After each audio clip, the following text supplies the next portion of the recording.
Good day dear students. राजनीति विज्ञान द्वितीय वर्ष की क्लास में आप सभी का स्वागत है। इस क्लास में हम चर्चा कर रहे थे राज्य सरकारों और उनकी कार्यप्रणालियों पर, और इसके अंतर्गत राज्य प्रशासन के अंतर्गत हम राज्यपाल के पद पर विचार कर रहे थे। और हमने देखा कि राज्यपाल की स्थिति राज्य सरकार में वही होती है जो केंद्र सरकार में राष्ट्रपति की होती है। राज्यपाल भी राष्ट्रपति के समान राज्य में संवैधानिक प्रधान होता है।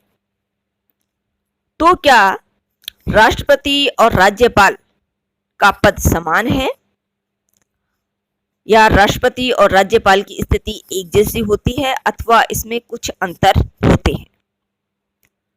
चलिए इसी पर हम बात करते हैं।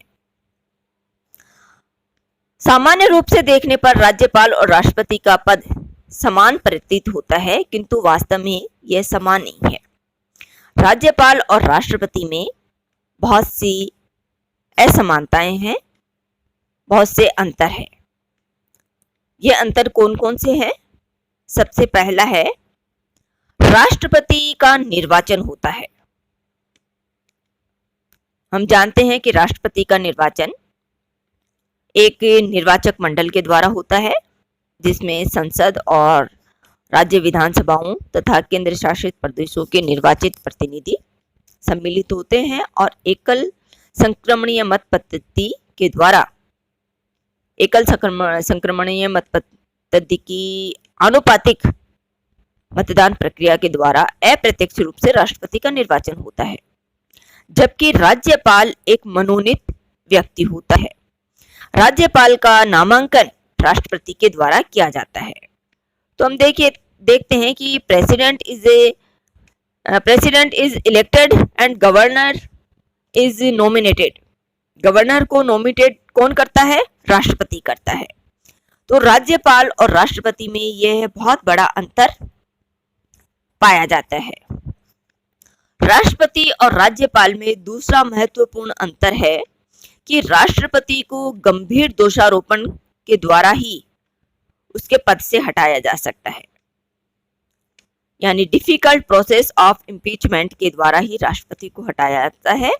और यह प्रोसेस कौन सी है? महाभियोग की प्रक्रिया। राष्ट्रपति को हटाने के लिए महाभियोग की प्रक्रिया का संपादन करना पड़ता है, महाभियोग की प्रक्रिया चलानी पड़ती है। जबकि राज्यपाल राष्ट्रपति के प्रसाद पर्यंत, यानी राष्ट्रपति के प्लेजर तक अपने पद पर बना रहता है। राष्ट्रपति कभी भी राज्यपाल को उसके पद से विमुक्त कर सकता है, उसका हस्तांतरण कर सकता है, अथवा उसे एक राज्य के साथ साथ दूसरे राज्य के राज्यपाल का दायित्व भी सौंप सकता है। तो राज्यपाल को पद से हटाने के लिए महाभियोग की प्रक्रिया या डिफिकल्ट प्रोसेस ऑफ इम्पीचमेंट को नहीं अपनाया जाता, बल्कि राष्ट्रपति की इच्छा अनुसार राज्यपाल को पद से हटाया जा सकता है, उसका हस्तांतरण किया जा सकता है। राष्ट्रपति और राज्यपाल में तीसरा अंतर है कि राष्ट्रपति अपने कार्य संपादन में मंत्रिमंडल की राय मानने के लिए बाध्य है। प्रारंभ में राष्ट्रपति को मंत्रिमंडल की राय मानने के लिए बाध्य नहीं किया गया था, किंतु कालांतर में राष्ट्रपति और सरकारों के मध्य जो मतभेद उभर कर आए, उनको देखते हुए अब राष्ट्रपति को लिए ये बाध्यता है कि राष्ट्रपति को मंत्रिपरिषद की राय मानना आवश्यक है, यानी मंत्रिपरिषद की राय मानने के लिए राष्ट्रपति बाध्य है।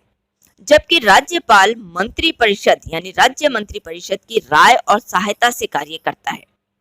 तो ये कुछ महत्वपूर्ण अंतर है जो राष्ट्रपति और राज्यपाल के पद में हमें देखने को मिलते हैं। भारतीय संविधान के द्वारा राज्यपाल को कुछ विशेष विवेकाधिकार भी दिए गए हैं। ये विवेकाधिकार कौन कौन से हैं? संविधान द्वारा राज्यपाल को कुछ विवेकाधिकार प्रदान किए गए हैं, जो कि इस प्रकार है। पहला, एक राजनीतिक दल को स्पष्ट बहुमत न मिलने पर अथवा स्पष्ट बहुमत मिलने के बाद में भी एक दल में अपने एक सर्वमान्य नेता के संबंध में एक राय न होने पर राज्यपाल को यह अधिकार है कि वह मुख्यमंत्री की शपथ हेतु अपने विवेक के अनुसार किसी व्यक्ति को आमंत्रित कर सकता है। यानी अगर किसी भी दल को स्पष्ट बहुमत प्राप्त नहीं होता है अथवा स्पष्ट बहुमत प्राप्त होने के बाद में भी दल अपना कोई सर्वमान्य नेता नहीं चुन पाता है, ऐसी स्थिति में राज्यपाल को मुख्यमंत्री की नियुक्ति में विवेक का अधिकार प्राप्त हो जाता है। दूसरा है, मुख्यमंत्री के त्यागपत्र देने पर अथवा सरकार के अल्पमत में आ जाने पर अथवा अगर कोई सरकार अपना विश्वास मत प्राप्त करने में असफल हो जाती है, ऐसी स्थिति में राज्यपाल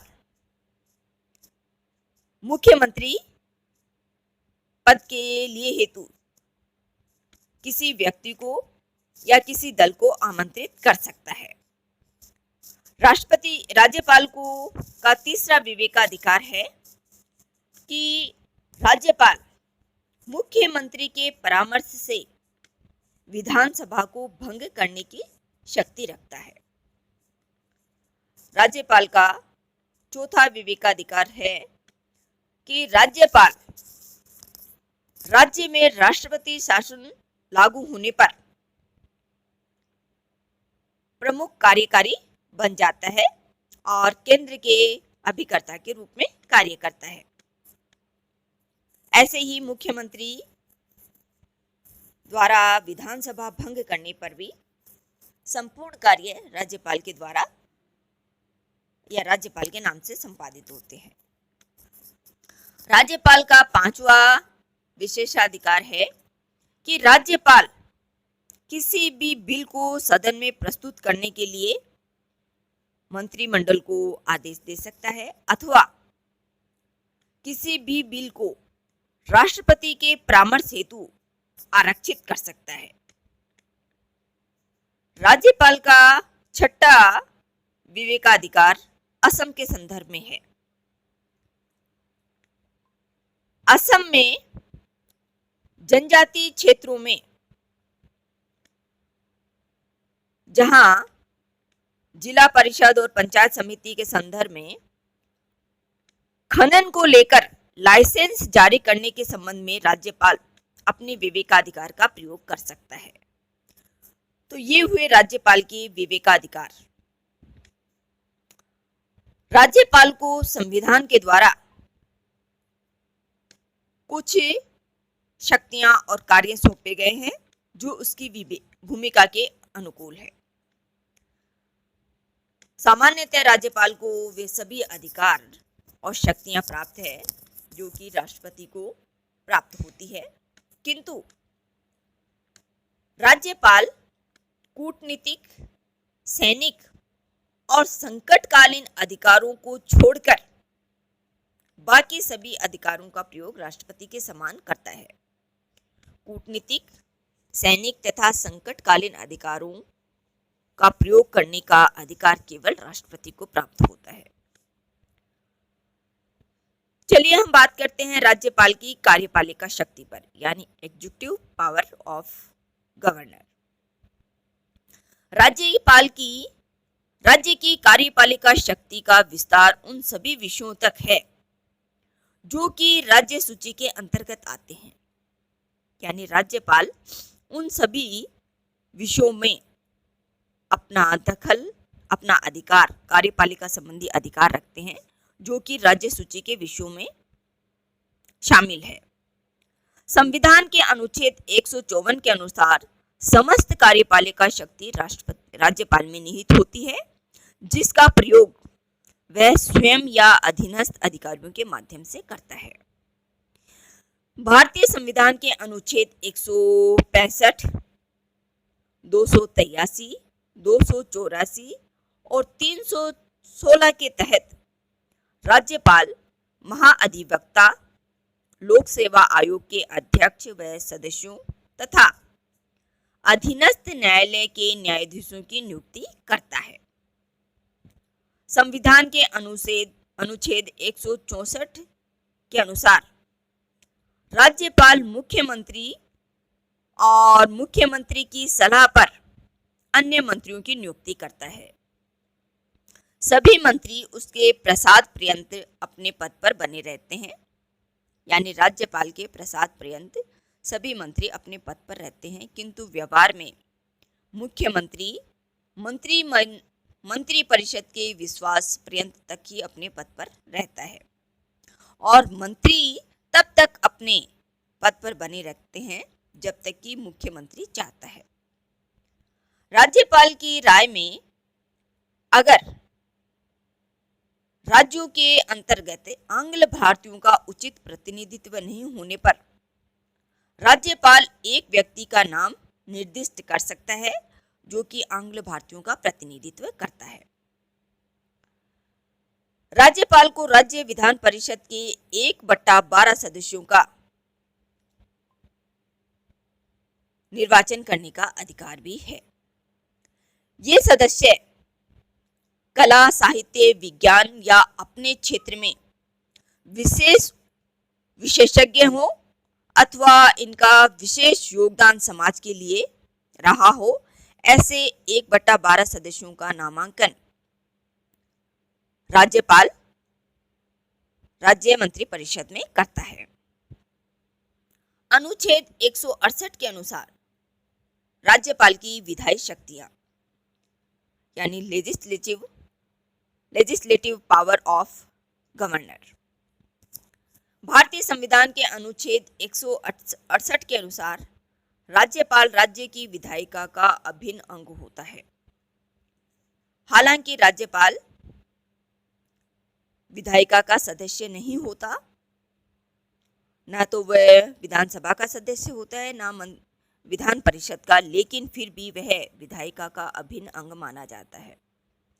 वह व्यवस्थापिका के अधिवेशन को बुलाता है, अधिवेशनों को स्थगित करता है और विधानमंडल के निम्न सदन में यानी विधानमंडल के निम्न सदन अर्थात विधानसभा को भंग करने का अधिकार भी रखता है। राज्यपाल को यह अधिकार है कि वह विधानमंडल में अभिभाषण देता है और उसे विधानमंडल को वह संदेश भी भेज सकता है। जब कोई विधेयक पास होने पर राज्यपाल के पास मंजूरी के लिए आता है तो राज्यपाल या तो उसे स्वीकार कर सकता है अथवा उसे अस्वीकार कर सकता है अथवा उसे राष्ट्रपति के पास परामर्श हेतु भेजने के लिए आरक्षित भी कर सकता है। राज्यपाल विधेयक को पुनर्विचार हेतु मंत्रिमंडल के पास भेज सकता है अगर विधेयक धन विधेयक न हो। धन विधेयक होने की स्थिति में राज्यपाल मंत्रिमंडल के पास विधेयक को वापस पुनर्विचार हेतु नहीं भेज सकता। अगर धन विधेयक है तो राज्यपाल को उसे स्वीकृति देनी ही पड़ती है। ये हुई राज्यपाल की विधायी यानी लेजिस्लेटिव पावर। नेक्स्ट है राज्यपाल की वित्तीय शक्तियां यानी फाइनेंशियल पावर ऑफ गवर्नर। राज्यपाल संपूर्ण राज्य के बजट का निर्देशन करता है। राज्यपाल की पूर्व स्वीकृति के बिना कोई भी वित्त विधेयक विधानसभा में प्रस्तुत नहीं किया जा सकता। राज्यपाल प्रति वर्ष विधायिका में बजट प्रस्तुत करता है। राज्यपाल की पूर्व स्वीकृति के बिना कोई भी अनुदान मांग या खर्च संबंधी कोई भी प्रस्ताव विधानसभा में प्रस्तुत नहीं किया जा सकता। राज्य की संपूर्ण संचित निधि राज्यपाल के अधिकार में रहती है। राज्यपाल के नियंत्रण में ही आकस्मिक निधि भी रहती है, यानी आकस्मिक निधि पर भी राज्यपाल का नियंत्रण होता है और संकट के समय राज्यपाल आकस्मिक निधि से